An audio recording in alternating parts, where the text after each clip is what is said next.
My name is Erika Meitner, and I'm going to be talking about Frank O'Hara's poem, The Day Lady Died, from his book Lunch Poems. This is a poem I wished I would have found in high school um, because of a lot of different things that I was taught about poetry in high school.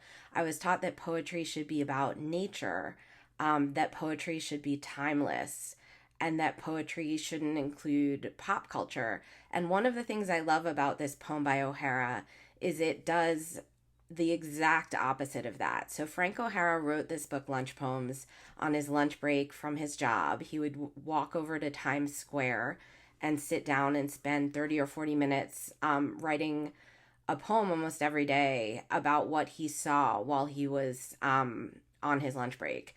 And he includes a ton of urban cityscapes in his work. And I grew up in New York City and Queens and didn't know that you could put urban detritus in your poems.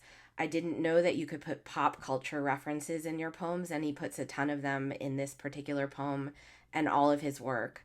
I also didn't know that you could put your daily life and your routines in your poems until I read this poem. And his attention to detail, his attention to all of the different brand names that show up in his work are something that I really love about O'Hara. And also his noticings as a pedestrian.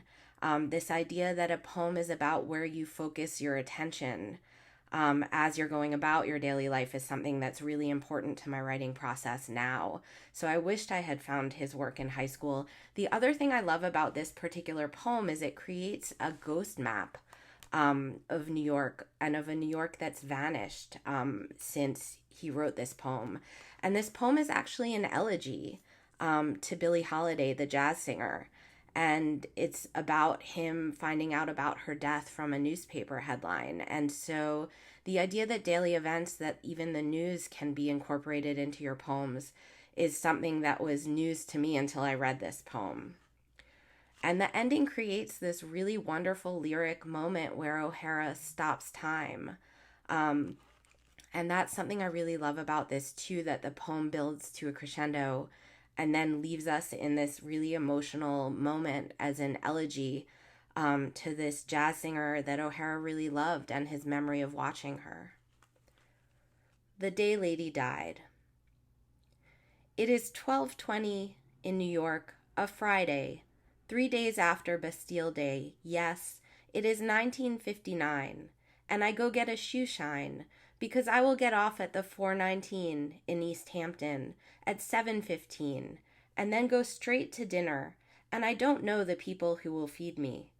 I walk up the muggy street beginning to sun and have a hamburger and a malted and buy an ugly New World writing to see what the poets in Ghana are doing these days.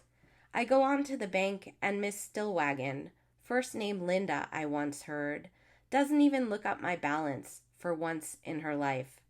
And in the Golden Griffin, I get a little Verlaine for Patsy with drawings by Bernard, although I do think of Hesiod translation Richmond Lattimore, or Brendan Behan's new play, or Le Balcon or Le Negre of Genet, but I don't. I stick with Verlaine after practically going to sleep with Quandrinus. And for Mike, I just stroll into the Park Lane liquor store and ask for a bottle of Strega, and then I go back where I came from, to 6th Avenue and the tobacconist in the Ziegfeld Theater, and casually ask for a carton of Gauloise and a carton of Picayunes and a New York Post with her face on it. And I am sweating a lot by now and thinking of leaning on the John door in the 5 spot while she whispered a song along the keyboard to Mal Waldron, and everyone and I stopped breathing. Thank you.